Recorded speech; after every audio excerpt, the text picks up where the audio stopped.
Hey, you're listening to Commander Cookout Podcast, episode 183. I'm Brando. I'm here with Ryan, and we're going to continue the arc of the good vibes. We're talking about some good shit that's been fucking happening recently. Now hit our theme song!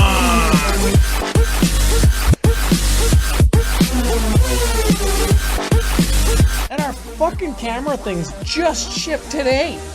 What the fuck? Bullshit. Fuck them. Bullshit. You know what? I'll spend quadruple the money and shop local. There we go. Fuck yeah. I love spending quadruple the money to get something that I don't want as much. Just because fuck Jeff Bezos. Yeah. 2026 first trillionaire. Scumbag. Nobody else is going to have any money because he's going to have all of it. We should rob him. Stop. Yes. He wouldn't even notice. He wouldn't even notice. Well, there's people. I'm sure there's people that work for him that it's their job to make sure that he notices. You think? Yeah. I think there'd be a certain point where you just don't even care anymore. You just like... You know what? If somebody cut a hole was, in the side of the money vault, and like somebody just came by with like a little bag and just took some, and then just left, you wouldn't even notice. You could take dump trucks full. You wouldn't even notice. Because he probably just has it all stacked up, like in a great big building with a $$ sign on the side, like Scrooge McDuck. That's the first thing I'd do if I had that kind of money. I just painted the money vault. I'd even try and swim in it, because I'd have enough money to have somebody to surgically put my body back together after I bounced off the gold coins. Oh, no. I would grind it up into dust and add water to it. I'd grind my money into dust and add water so it's like money mud. God. That's how much money I'd have. Oh, there's a smell of that. Like money kind of smells. It's got that money smell. You go to stores that don't use money anymore?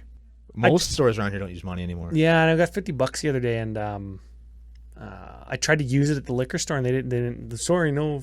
Yeah. I had a $20 bill in my pocket that I had specifically to buy something, and then the store wasn't taking cash anymore. So I just had the 20 in my wallet for 10 weeks. Oh, yeah? Until another store was like, yeah, I guess we take cash. I was like, cool, I have some. Please give me those donuts. I bought donuts with it. Well, not $20 worth of donuts. Say, oh, wow. I bought a half dozen donuts from the bakery on Central Avenue. They make the best donuts on the earth. Oh, yeah? Better than Nutana Bakery on Broadway?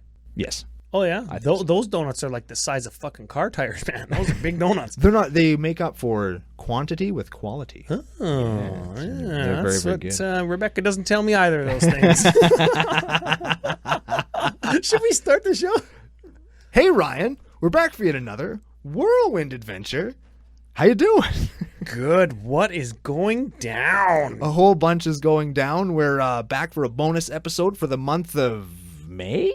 Yes. For the month of May, we're going to talk about some of the good stuff that's been happening in Magic, some of the stuff that's got people talking in the world of Magic, and give our own take on it. But before we do any of that, we have to thank our official sponsors, face-to-facegames.com. They're Canada's biggest Magic store. Very much so. We are good vibing, but we're also a little bit miffed, peeved, and perved. I just made it up. Yes. Yes. All of those things are true. The 3 Ps of CCO. The 3 Ps of C. Not to be confused with the 3 Bs of C. What? Which is bros, beers, and booster packs. Hell yeah. Yeah, we just had a Twitter thing. Oh, I like that. I love Twitter things. Yeah. Shout out to all the Twitter follows at CCO Podcast, at CCO Brando. Yeah, we appreciate it. It's funny, I point to me and you every time I do that. It's like, I don't know. You can hear it. You can hear it when you talk. Yeah, for sure. We want to make the jump to video casting, right? So we're very loosely looking for an editor. If anybody's interested, get at us. Yeah. I'm just throwing that out there a little bit right now. Like if your cousin does it or if you do it or something. Like, yeah, let's talk. Let's have a conversation. That's it. Yeah, so get at us either on Twitter, send us a DM.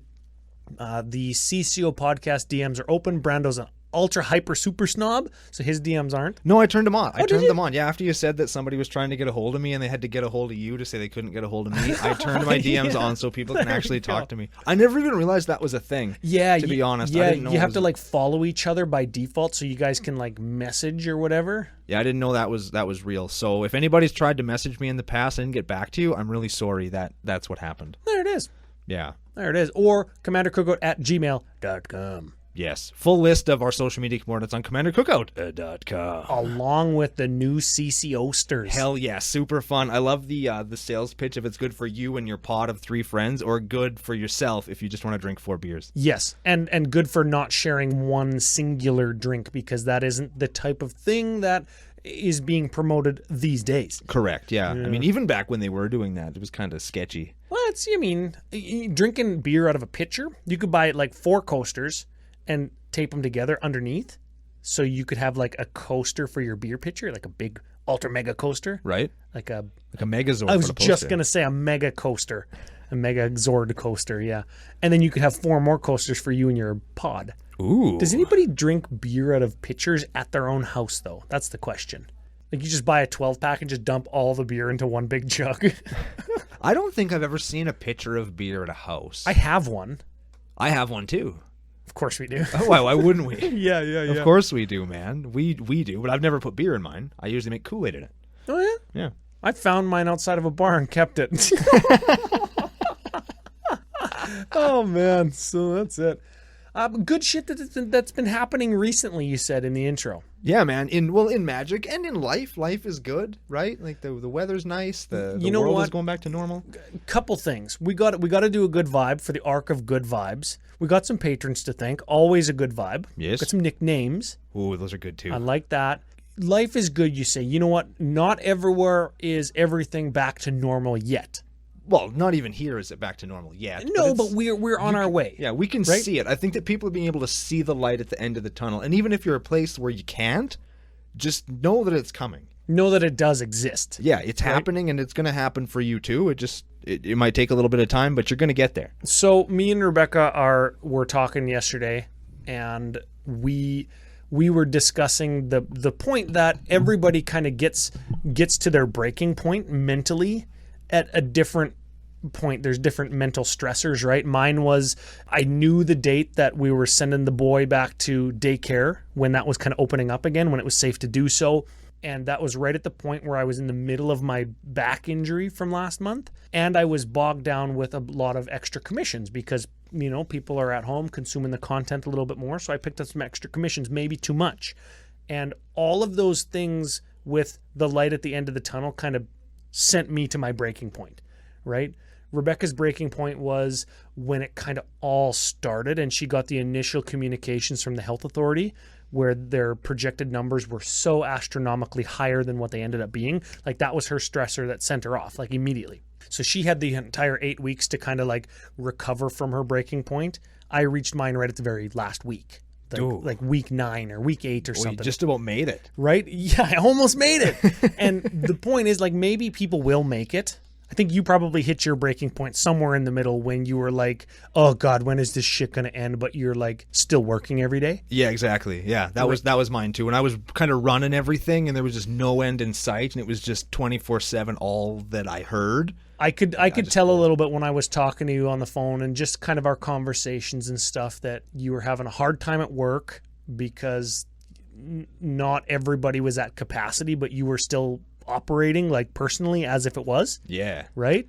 So I guess the good vibe is there's light at the end of the tunnel. Yeah. It's okay to reach your breaking point or surpass it. Growth makes us better. The stresses of the outside world can make us a stronger CCONation community. Look at Vegeta from Dragon Ball Z. Yeah, right? Good example. That guy got his ass beat hard Over and lots over. of times, and he just kept coming back, and he was stronger and more badass every time. And then eventually, he kicked a little fat guy so hard his hands came off. Yes. I think Vegeta's died almost more times than Krillin. Almost. Yes. Dragon Ball and Dragon Ball Z, well, really just Dragon Ball Z from like season 1 of Dragon Ball Z all the way to the end of the Super Buu saga. Sure. I've seen all of it. So if you ever make a Dragon Ball Z reference, and I've seen maybe the first 4 sagas of Super, I got your back. Hell yeah. I got your back. You can make those references all day. I watched them when they were on TV, and now I'm going back through them all. Just like, was it as filler-filled as I remember? Well, And yes, yeah, it was. But the show is it's actually way more fun than I remember it being. Are you watching the digitally remastered Dragon Ball Z Kai edition? No, I don't have. Watch it. The music's better. The animation's better.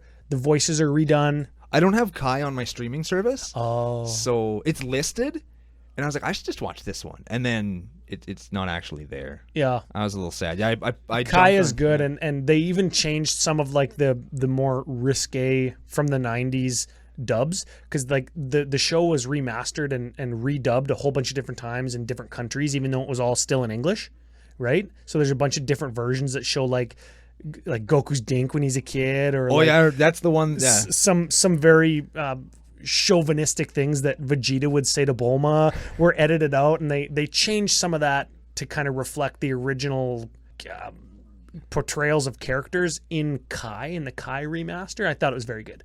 Cool. Yeah, look at us, fucking Dragon Ball Z podcast. Look at us go. Hey, DBZ CCO. DBZK CCO. There we go. There it is.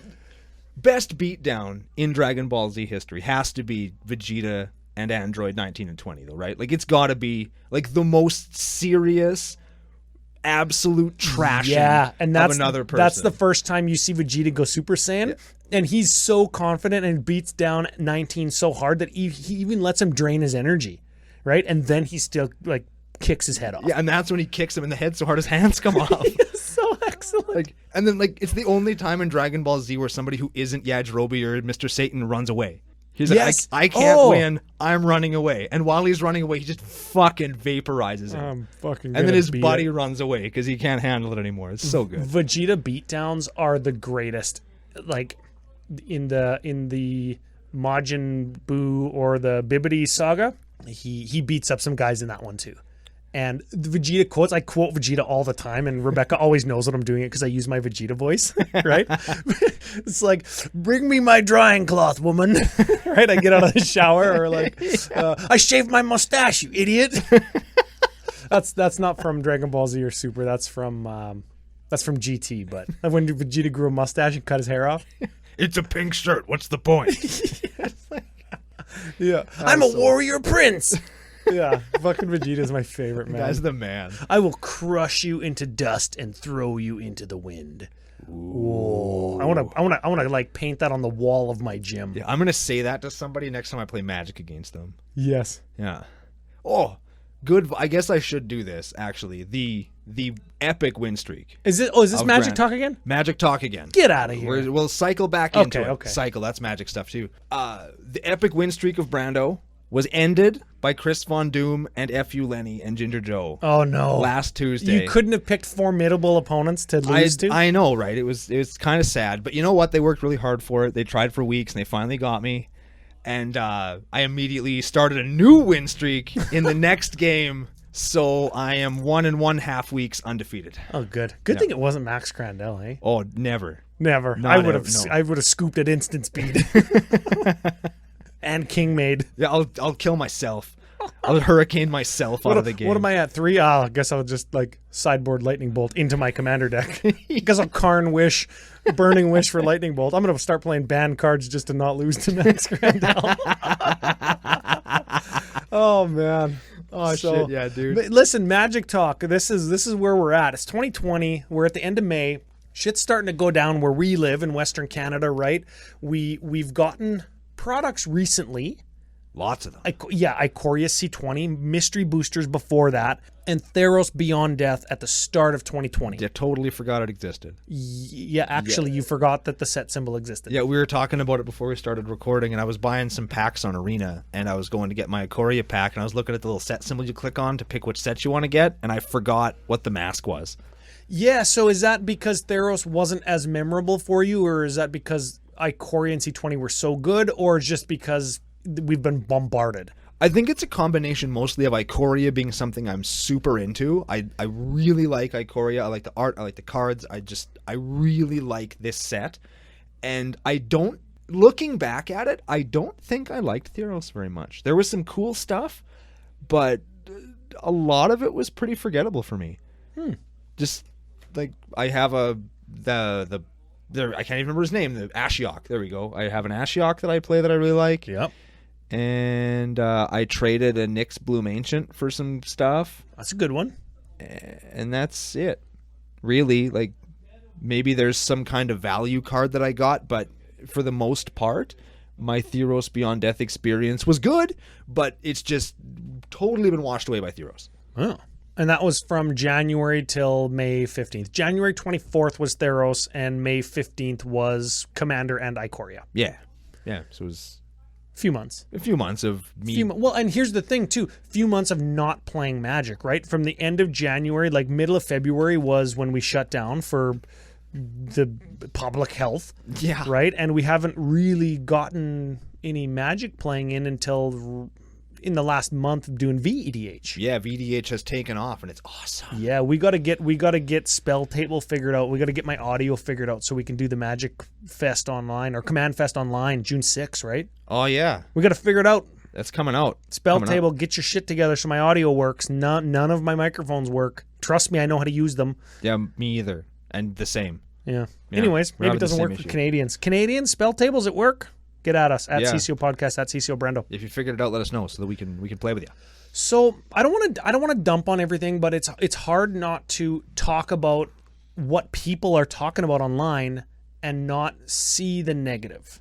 And There is some negative to be seen. there is some negative to be seen and talked about, and it's always easier to go to the negative and complain than to find the positives. But you and I have made a podcast out of finding the positives recently. Yesterday we did a deck with Happily Ever After. Right? Like, if that doesn't tell you something.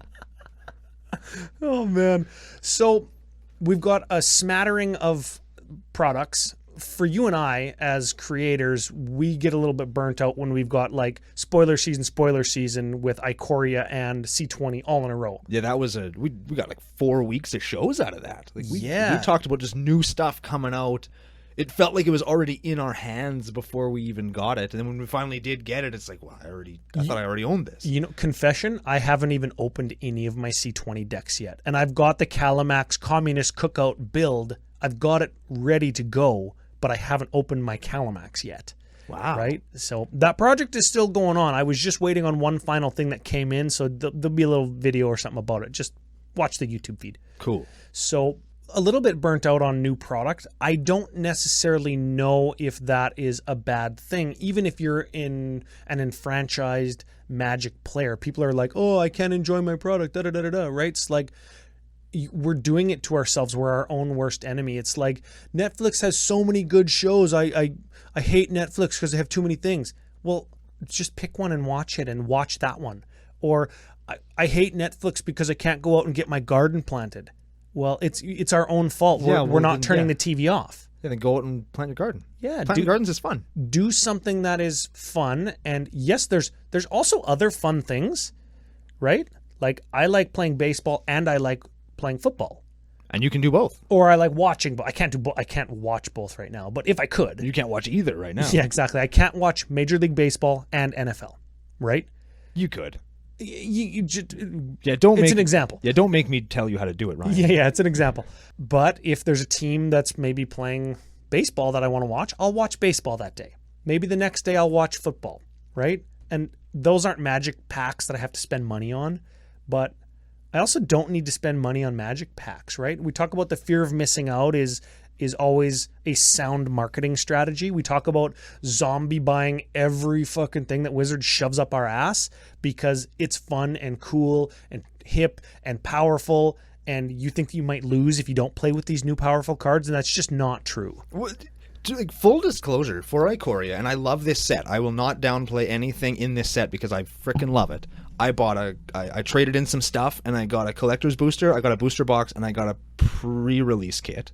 I opened all of that stuff up, and both because I have bad luck and because at the end of the day, this is just how things work, I got 0 of the singles I wanted out of those packs, and I had to buy them anyway.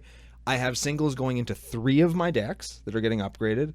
One of them, I got enough stuff where I'm taking it apart and turning it into something else, and I'm going to use... That'd make for a cool story later on in the show, I bet you. And I'm going to use some of the Commander decks. I'm going to build Kyla and the Hyena. Yes, Kyla and the Hyena. So that's going to be a new deck that I have to build because I'm really pumped for that. But other than that, like, it's hard to get burned out on it because, like, you buy it and you have it and it's super awesome and exciting and stuff. But at the end of the day, did I really need to buy all of those boxes and all of those cards? No. No. And you and I, like, again, I'm leaning into, and I don't want to sound like I'm, ooh, look at me, right? But as creators, we do probably buy a little bit more product than at least the rest of our play group. Yeah. We buy more products than a lot of the people that play at our LGS. We look at previews. we don't look at spoilers. They don't spoil it. Right. We read and write articles. We make a podcast. We watch YouTube content. We see and do a lot more than the regular person, right? Yeah, like I look at it as part of. I don't want to say I do it for you. I mean, I do say that on my YouTube channel, but like, I consume all this product because I want to actually have something to talk about. Like, I have to have the cards in my hand and I have to play with them in order to say, hey, there's 10 cards from this set that I like. These are good or they're bad, right? And we can theorize that during a set review, right? Yeah, but we can talk about it. But that doesn't substitute having the physical thing in your hand. Like, I know that Dracolith or whatever the hell it is, Magistrate. Dranith Magistrate. That card is fucking awesome, and I know that because I turned guys' decks with it off. Like, turned guys' decks off with it for weeks before they banned it in Brawl. Just turn them right off. And that card's awesome. Yeah. But like, is Mutate awesome in Commander? I don't know yet because I haven't played it. I haven't put the deck together. I think it's going to be. It's going to be fun. It's going to be fun, but is it going to be good? I don't know. You know what I like about that? The take home that I get, or the positive message that I get out of that, is when I have the card in my hand, there's no substitute to sitting down and playing the card on the table. Yep. Right? And you do that with your friends, and some of the negativity, I think, might be coming from the lack of being able to do that. You remember the first couple times you played VEDH? Maybe it's still happening every time you sit down and play and you're with your friends, you're playing Magic and drinking beers. How good that feels? Oh, it feels great. Doing that in person with new cards. Oh, dude, yeah, right? I'm just like, my pants got tight. Like, that's what happened after Theros came out, right? Everybody brought their goddamn Enchantment decks out. Yeah. Fuck. But it was a thing. It was new and it was cool. Like, you're getting to see all the new cool shit that people are brewing. Yeah, and we can't do that right exactly now. So when we see, another product. Oh,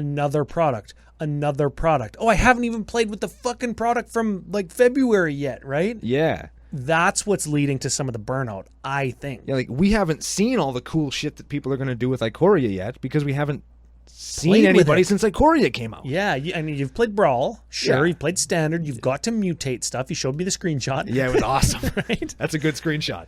But playing with FU Smitty and FU Evan and FU'd everybody in our play group and at EDH&M, it's like it's different, and it's not the same, right? I've had a couple conversations on Twitter about the VEDH thing not being the same. Politicking is a little bit different. It's way harder. Prioritizing your opponent's battlefield is a little bit different because you're just not there to see it. I'm not physically watching you tick up your Planeswalker. I see it happening on screen, but it doesn't have the same resonance in my mind, maybe, right? Having somebody say, I'm going to tick up my Chandra for the 85th time. For the 16th time that game. I'm going to alt Chandra again. It takes you way more off balance than it would in a game where you're sitting at a table with somebody. Yeah. It's just a different experience, right? And I think that different sometimes makes people's hackles get up, or they start to lose their attachment to the game and start seeing the negative side of it only, right? If we had it in our hand, we'd be able to look at all sides of it, right? Like, the game is very fluid. It's very much something that you need to hold and just flip over and feel all the sides of it. It's like your little trinket from Inception that you know you're awake or not. Yeah. Seen that movie. It can make that reference. Excellent. Does the top fall down at the end, though? Ooh. Oh, shit. I will not confirm nor deny what I think or don't think. Okay, we're not a Cinema Cookout Podcast. No, that would be a long rabbit hole to fall down, I bet. Very much so. Oh, we don't need that shit. So, okay, we talked a little bit. We got to stay positive about the game, right? Yes. All these products, I think they don't hurt the game. The more products they make that people are consuming, whether you're zombie buying everything or just saving your budget for what you want to buy, what speaks to you, right? People are buying stuff. They are trending upwards in revenue at Wizards of the Coast and Hasbro Incorporated. Of course they are. Of course they are, and that's a good thing because what that means is more products. And it perpetuates this story. If you think it's bad, well, then there's going to be more sorry, and you're going to be more miserable, but you're probably just a miserable fucking person, right? If you do, like me, think that it's good for the game, that there are this many products and that it doesn't hurt anything, it is a net positive, well, there is going to be more. I've been saying it for months. We're trending towards, 15 to 18 product releases annually. Oy. By 2021, I bet you we're going to see that many. That'll make our bonus shows real easy. We just get to review a product every month. Yes. Yeah, like actually, and you know what? I foresee there's going to be content channels being birthed, that are literally just 2 or 3 versions of that content monthly that just review new products, just a new product review every month. Like that's what we're trending towards. I don't know if I like it. And you know what? You don't have to like that many products. You just have to pace yourself and buy what you want. And it's like when you go to the liquor store and you see the entire huge wall and the cooler behind it of all the different kinds of beer. And we love beer. Hell yeah, we do. But we know what we like. We know what we don't like.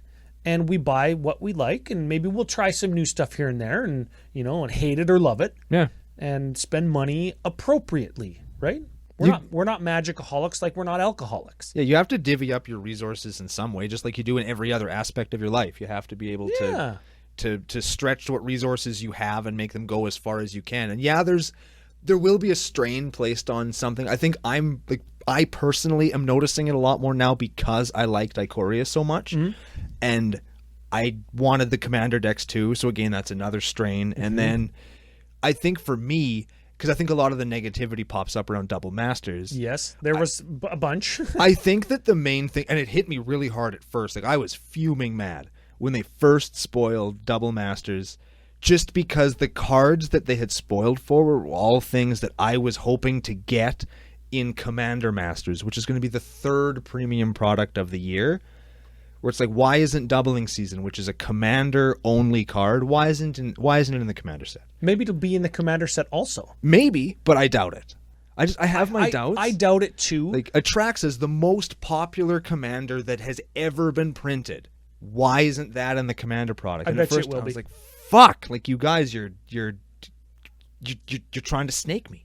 And for a while there, I thought, like, are you fucking with me? Why do you think they're trying to snake you? Where does that feeling come from? Why do you think that? The snaking feeling that I had at the time. Again, it was at the time. Yeah, you're mad. Yeah, some mad. Logic is clouded. Yeah, logic is clouded a little bit, and I think it's because when I looked at the stuff I'd already bought, collector boosters made my booster box was a piece of shit. I didn't even put the booster opening on my YouTube channel. It was my box was so bad. Like no shit, I opened 36 packs and I got $58 worth of rares. No shit. Like my box was brutal. I had cards that I really liked. I'm happy I have them. I don't regret buying my box. Sure. But all the cards that I kind of played and all of them that are in my piles to go into my decks, they all came out of that collector booster box. And so when I saw the double foils, the double rares, the double price, the double everything coming in the Double Masters set, which I looked at it included cards that they previewed when they announced the product that were all Commander specific cards for the most part. It looked to me at the time more like they're fishing to see if they can bleed some of the collector booster stuff into other boosters. And when I say that, if you look at the price of standard, okay? Yeah. Standard cards right now are all very reasonable. Like, there aren't too many $100 cards in Ikoria. there's a few expensive cards, but for the most part, if you want to play Magic, you don't need the extended art foils and the showcase foils. Yeah, you can just play with regular cards. Yeah. I will remind everybody of this. Hold on, one more reminder. Yeah. You don't need foil Ultimate Masters box topper mana crypts, and you don't need original book printed from 1996 mana crypts. No. Or 97 mana crypts. Absolutely not. Yeah, you could double master regular art non-foil mana crypt. Yeah. Okay. You could get a mystery booster one too. Like they're cheap. Like they're there. They're reprinting that card. It's good. Okay. But I think what they're trying to do, because they've done a really good job of managing the cost of standard, I think. With all of the different mythic printings and all the collectible stuff, people are opening the collector stuff. It's driving prices down for the regular ones. Hell yeah. Yes. I'm totally down with that. But I think what they're doing now in these mystery boosters, or not the mystery boosters, the double masters, is it's going to cost at least $15 a pack. You can see it coming. That's Canadian prices, by the way. Yes, that's about 11 or 12 US. Yeah, and I'll bet you it's going to be $10 in the US probably. Like they'll be more expensive, double the price of a regular booster box or booster pack, which translates to double the price of a booster box. Exactly, and they're going to just air quotes put more in it. You know what I mean? Because a lot of the time when you open a booster pack, you go right to the rare, throw the rest in the garbage. Yes. And you keep the two. And now they're making it so like when you bought Ultimate Masters, or even in some cases mystery boosters, you could get frickin' wrecked on those packs. Yes. I paid $30 for this pack. I want to stop you real quick because this was something that I was discussing with somebody on Twitter. Somebody I didn't know. where they said, I can't buy the packs. The premium products that they said they weren't going to print anymore, they're printing again. It's inconsistent, and it doesn't allow me to access the game I want to play. And that is some of that clouded logic. If you buy a booster box of Double Masters at $350 or whatever it is, 99% of all of those cards are going to be either recycled, thrown in the garbage, or put back into the booster box after opened and put into your closet, and you're going to play 1% of the cards you opened. For that $350, that same money, you could go and buy the singles from Double Masters that you want, plus a box of beer and pizza, or just buy more singles. Buy the stuff that you want to play. Buy singles. We are a proponent of this. Absolutely. We say this lots of times. 100% of the time. Right? So when you're talking about the expense of a pack and a booster box, like it doesn't make sense to even think that way when the box costs that much, where the contents of the open box are making everything else in the market cost less. If it's the one or two cards that you want in the box, don't spend $350 in the box. Spend 80% of what the card used to be worth by buying a newly reprinted one. Yeah. That, for your money, makes more sense. You get much more bang from your buck in that way. It doesn't feel like you don't get the euphoria, you don't get the hit of dopamine opening the pack. I get it.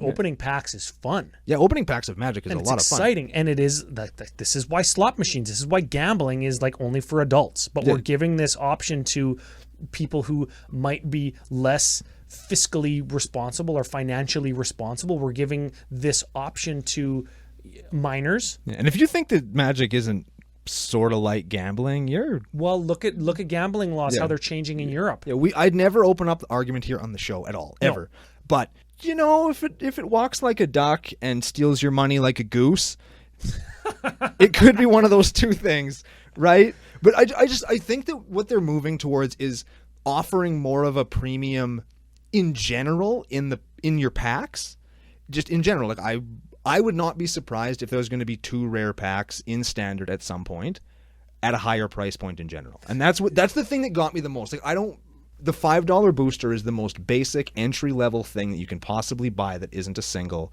and they're fun and they're cool, and I think everybody should be able to get those. And I feel like they're testing the waters to see how much they can put in and how little they can put in and how much they can charge at the base. And I don't like that. I don't like that feeling. That is a little bit of a cynical outlook. Yeah. Or a bird's eye view of it. I think that testing the waters, yes, but the way that I think they're testing the waters, if you compare Double Masters to Ultimate Masters with the box toppers, and the Ultimate Masters and the box topper, that whole fiasco, that was a nightmare. Oh yeah. But the masterpieces helped sell that product, and they're part of what drives the price of that product on the secondary market now that product's out of print. When you compare Double Masters and even Ikoria that came with a box topper, air quotes, they're using Ultimate Masters to say, hey, box toppers was a good way to incentivize stores to buy this product. So let's put them in regular boosters.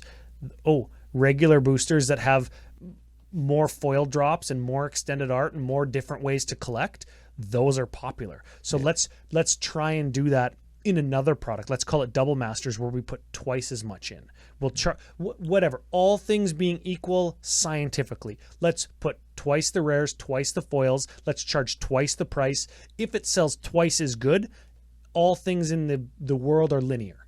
If it sells 4 times as good, well, that's exponentially better.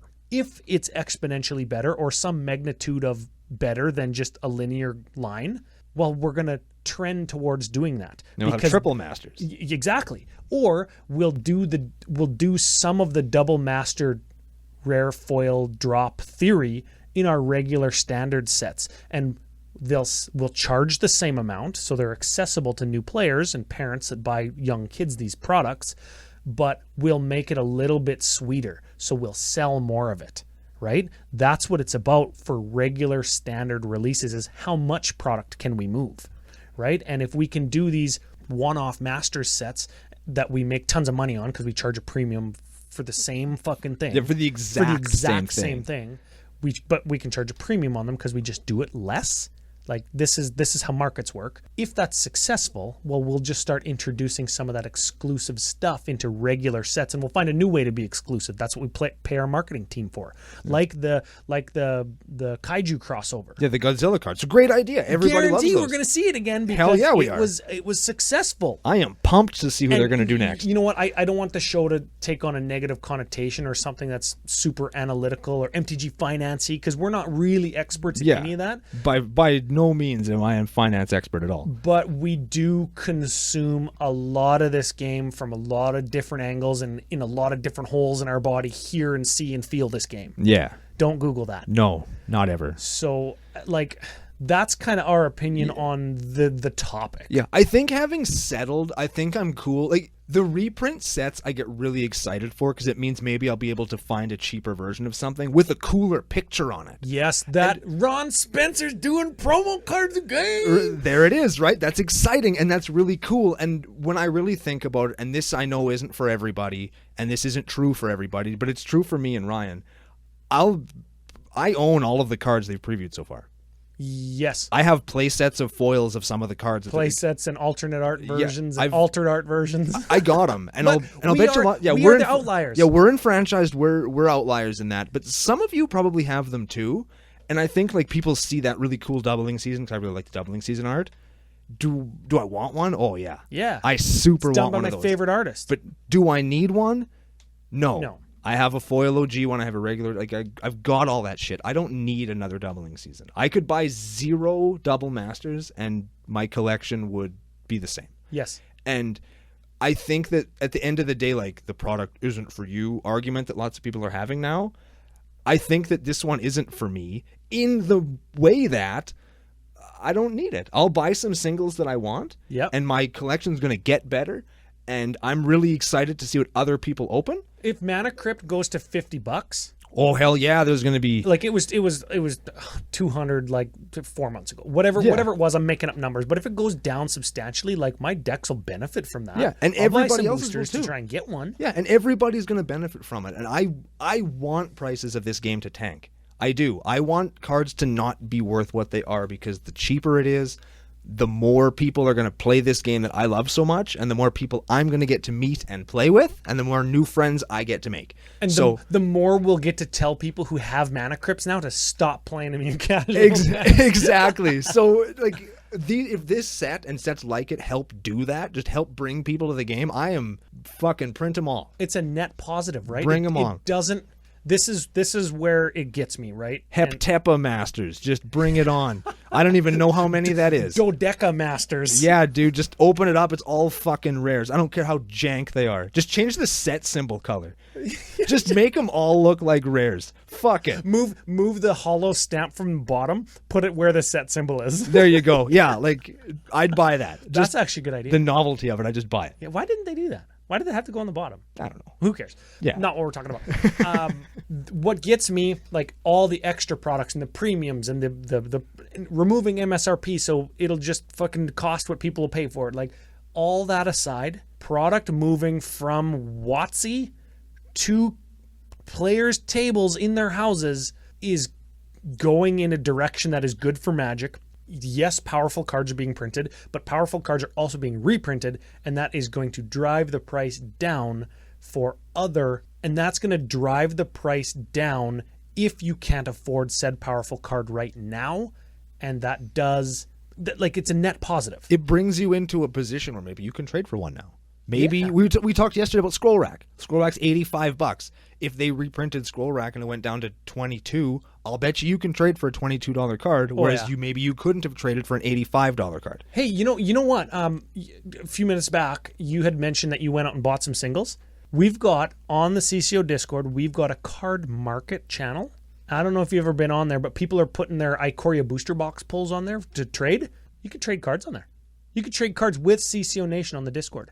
Fuck yeah. Yeah. Does anyone need that, what's it called, with the cat on it? The companion with the cat on it? No, it's not a companion. It's just the thing where you remove a card from a graveyard. And then you get a 1/1 token of one version of it? Yeah, I got 6 of those. I opened 6 of them. In the same booster box. Well, almost 3 in one, 3 in the other, but yes. Holy shit. That's great.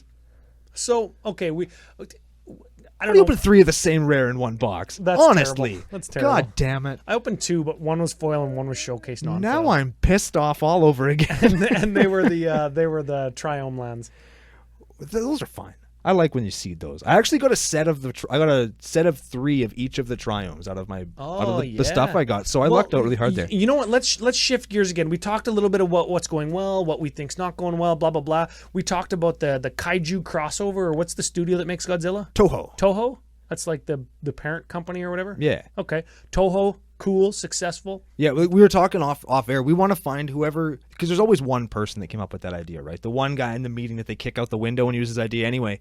And he goes, why don't we just call Toho? That guy, I want to buy that man a beer. Yes. If girl. I want to buy that person a beer. If that person is at a Magic Fest and if anybody knows who that person is, who originally had the inception idea, a dream within a dream within a dream, to contact and get Godzilla on a Magic card. Yeah, phone us and we'll hook you up. Yeah. Yeah. Next Magic Fest. Absolutely. Whenever that happens. It'll happen. Deck updates. We haven't done a deck update for like 100 years. Oh. So recently, because that's what we're talking about. Recently. What's gone into Brando decks? Recently. Oh. Are we just talking new stuff or just stuff that I got? Oh, I don't know. Well, we're talking Ikoria. We're talking Double Masters. That's not out yet, but... Okay, first thing I'm doing, this is the big one, the big revamp, is my Horde of Notions deck that I had in Vegas last year for the rotisserie draft. Yeah. I still have it together, and I'm going to dismantle it, take it right down to the studs. Is it still going to be Horde of Notions? It could be. Okay. Probably not, though. Okay. I think I might switch it to Progenitus. Oh, why? Because Progenitus is a big protection from everything monster, so that when I mutate him to do all sorts of other things, he's harder to kill. So you're going to do a mutate. And I'm going to take... I have one of each of the showcase art cards, and I'm going to take all of them and just jam them into the deck. Just every card that has the ability mutate on it. Yep, they're all going in. Every single one. And I think the deck's going to be either really good or really bad based on the day, and I'm very excited to play. You got to put the Ozolith in there. Oh, yeah. Yeah. So when your mutate guy gets bounced back to your hand, or... All the cool counters and stuff go onto it, and Yeah. The deck's going to be real cool. Got a foil one. Ooh. Yeah, trade film. We'll talk about that. This is the CCO Discord channel trade thing. Yeah. So we'll I use posted that. on there and Brando wants it. It's like, you should have just like sent me a text. Yeah, what the hell, bro? And actually, Norin got a bunch of updates. This last couple of weeks, I got from last year's or the year before's Commander product, the Reality Shift, the Retrace Reality card. Yep. I put it into Norin so that I can transform all of the shitty little token guys that I play in that deck into dudes that aren't shitty little token guys. And I got the new the Swerve or SWAT, or the free thing that lets me redirect a spell for free. Yeah. If you control your commander, you can redirect it for free. He's deflecting SWAT. Yeah, it went into Norin, and so did the new Planeswalker, the cat, the tiger Planeswalker, Luris, whatever his name is. He's in there too. Also, so I can cash in my Luris of the Dream Den? No, not Luris. I was sure Loki, Luca. Luca sounds right. Yeah, the tiger guy. He's in there. And then I've got, what was the other big addition I made? Ooh, my CEDH deck. I'm testing CEDH waters with Vivian, the new Vivian. The new Vivian? Mm-hmm. I think she has applications. Vivian? Can she be your commander? No, she's just going in the deck. What's your deck? Rurikthar. Oh yeah, Rurikthar. It's a Gruul stacks destroy your land deck. Yeah. Yeah. And so Planeswalkers in that deck are effing good, and she lets me play all of my dorks and stuff, so I can rebuild way faster from the top of my library. I don't have to draw cards. I can just play shit off the top of my library. Yeah, it's like a Vizier of the Menagerie, but it's a Planeswalker. Yeah, and she lets me put things out that can protect me. She plays tokens that block everything. She plays tokens that attack and block in the same turn, and she makes tokens that attack over top of little blockers. She's super good. Super good. Can you shut the early game down with Rurikthar? Oh, yeah. You can like destroy lands on like turn 1 or 2? Mm-hmm. Or just keep them tapped with like Winter Orbs and shit? Oh, yeah. That deck is mean. Okay. It's a mean deck. Yeah. I really like it. I wish I knew the name of the guy that built it. I would definitely thank him, because I did take most of the shell from a deck that I found online, and then just kind of I've been reworking it until it's my own. I give credit for it on our tapped out page if you find it. The deck is called Your Heart is a Muscle is what the deck is called. two-hand touch is the deck builder on Tapped Out. I looked it up when you were saying that. That's very us, isn't it?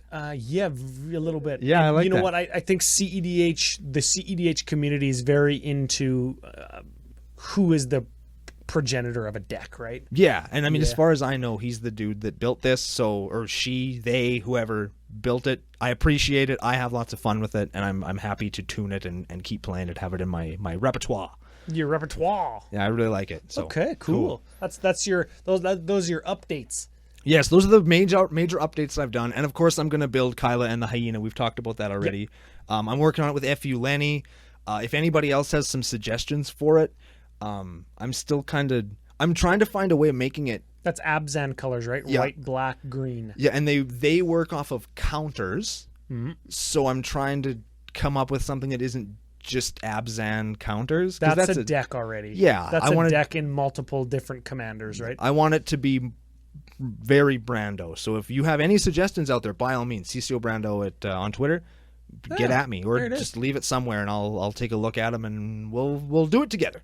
That's it. Yeah, it Yeah. sounds like community deck build, like the Calamax communist cookout deck build. That one, and remember way back in the day when CCONation helped me build my very first Stacks deck. Yes. That was Yeah, intense, wasn't it? This is still your fault, everybody. Turns out you guys have been the scumbags the whole time. Oh, what a twist! Plot twist. What about you, Ron? What's new? What's new coming with you? Well, I've got the Calamax build, and lots of people are asking about submitting altars and stuff. I've been working with another artist online that is going to be part of or credited with some of the altars that are going into the deck, and they actually did an alternate art line work version of Calamax that I'm going to do a little video on how to actually transfer images onto Magic cards. So people, and I'm going to make the image available, so if they want to use the actual Calamax that I want to use for my Calamax altar proper, they can use it. Neat. And that's going to be available on YouTube sometime when I have time to fucking do it. Right? We're a little bit busy right now, and the garden's going in my yard, and that's my good vibe, I guess, is I'm cutting the grass and planting trees. Yeah, I got to do that too. Takes a little bit of time to manage a 4.5 acre yard with a toddler, and Yeah. so I'm still finding time though. So it's a really cool drawing. It's got Calamax. It's all line work. It looks like a coloring book drawing. Ooh. Yeah, I love coloring books. Future details are all coming up, and huge thanks to everybody that contributed to that on the Discord, and then everybody who's going to contribute to the actual altars in the deck. And I can't wait for Magic Fest to open up and to play the deck and just like pass it over with some Sharpies to whoever I'm playing with and just get signatures or little doodles, and it's just going to be fun. So that's the most recent build, but my deck that's probably going to be impacted the most from Ikoria is my 5-color Child of Alara lands deck. And I'm not trying to tune it and make it super competitive and a crazy hyper fast combo deck, but I want to see how much I can push the boundaries, right? I want to see how many lands can go in a commander deck without just like finding some way to deal damage with lands over and over and just making it a land combo with 99 lands in it. Right?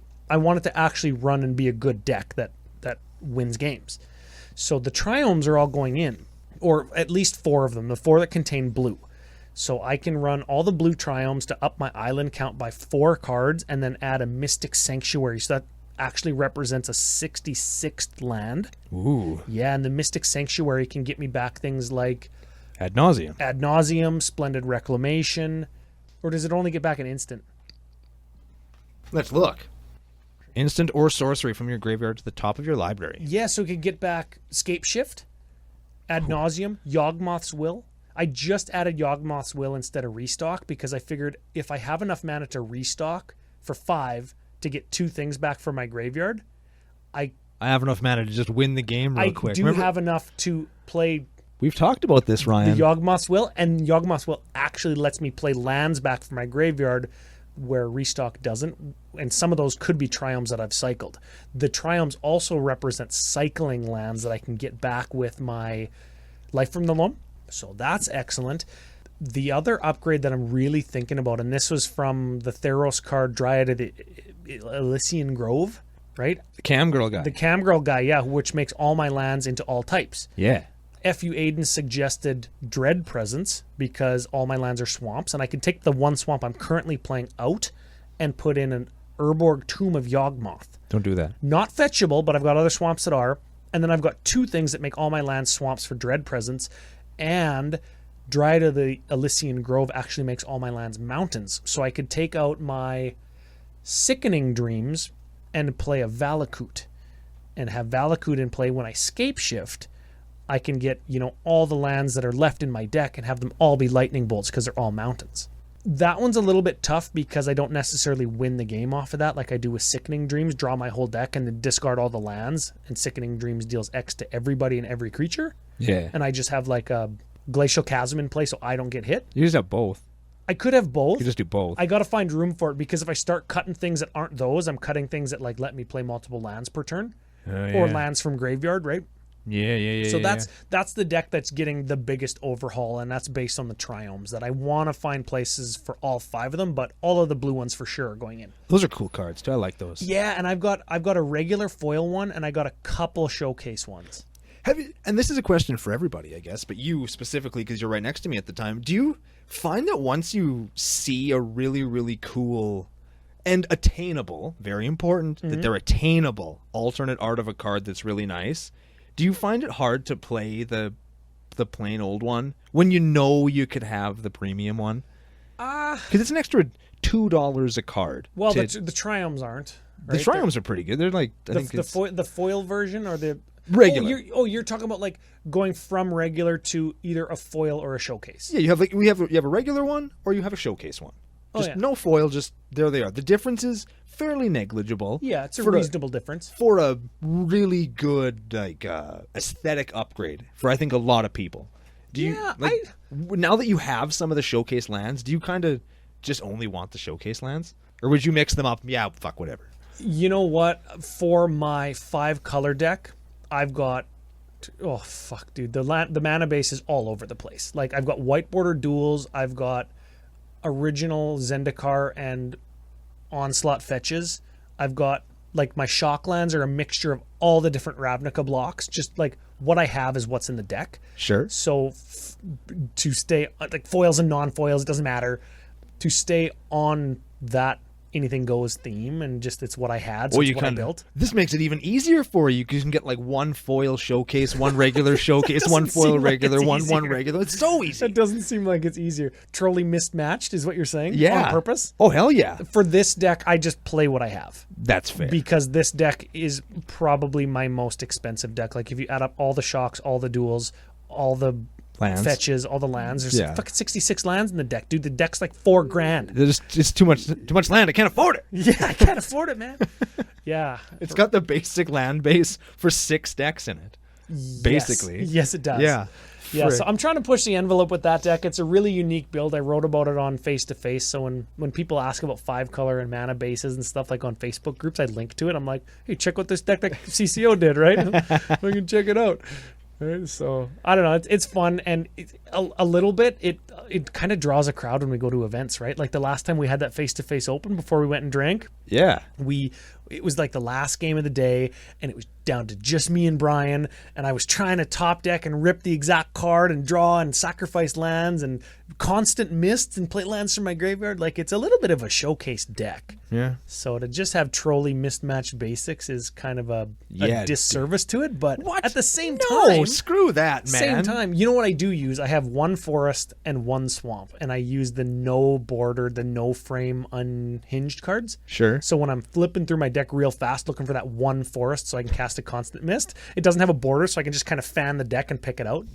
It's a good idea. Yeah, it works good. Works good. But it does. So it's a little bit harder. I'm playing like 9 dual lands in it, so I fan I'm looking for a dual land, and there's like 9 white bordered cards. I kind of feel like a plebeian, but it's fine. Yeah, just get some black bordered ones, Ryan. Yeah.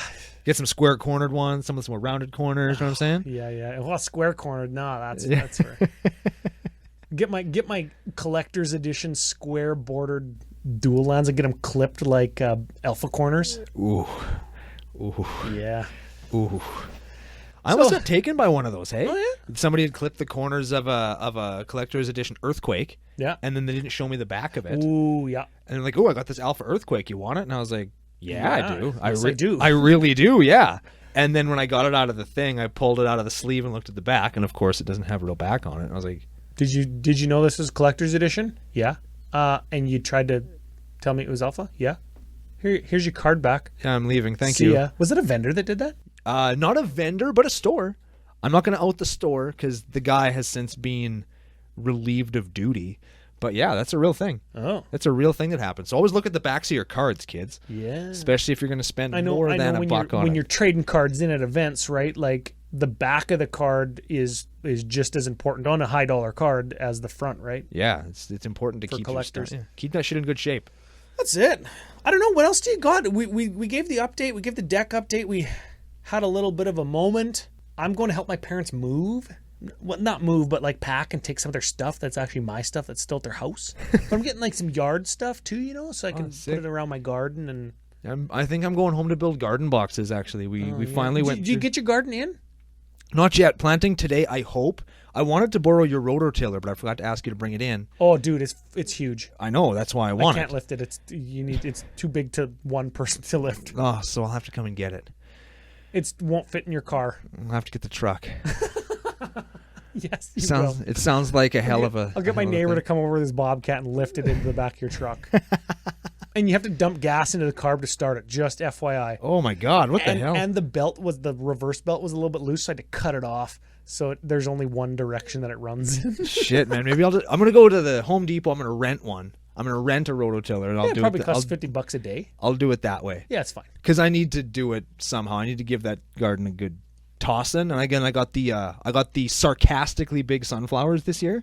I went to the garden store. I was like, I want the biggest sunflowers you have. And then she brought me the seed packet, and I was like, were the seeds big like World 4 on Mario? No, they just look like regular seeds. Oh. And it's like, yo, are these, like, how big are these? He's like, well, they're this big and they have this many heads. Like, no, I don't want lots of sunflowers off of one seed. I want one sarcastically big sunflower. I want it to be comically big. Yeah, I want it to be ridiculous. And then she's like, okay, hang on. And she went and she brought me a different package of seeds. I want the Ron Jeremy of sunflower seeds. It's like, how tall do these get? Well, they get between 12 and 14 feet tall, and the sunflowers themselves can be between 1.5 feet and 2 feet. I was like, fuck yeah, that's what I want.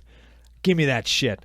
So I'm going to have maybe I'll keep some updates on the Discord or maybe on Facebook or something. I'll get some garden updates once those things get going. That's it. Because they are fun. Should we get out of here? We should get out of here. It's been a day. You've got a long road ahead of you. Yeah, I'm going to move, and for helping them, I'm going to drink, like, me and my brother probably are going to drink every single beer in my dad's fridge. Because that's what we do every time. Nice. Like, I bought beer and some Pepsi. I'm like, oh yeah, I'm going to drink every one. Okay. Sure thing, I guess. Thanks for helping me. To go along, I will drink every beer in my fridge. Oh, good. Tonight. There's a few. So Excellent. I'll get those pounded down. We're going to have a good time. It's going to be a good weekend. Thank you all for being here with us. Hopefully we put some of the new sets and some of the big debates in Magic Town into perspective for you. Remember to buy product responsibly and only open what you really want. And if you can't afford to open it, just buy the singles. Big thanks to face2facegames.com. They're Canada's biggest Magic store. You can take our advice to the bank, and then you can take some of your bank to face and buy some cards. Ooh, there we go. Sales pitch. Yeah. And we're going to be back with you next week for another exciting episode of Commander Cookout Podcast. Hit our theme song!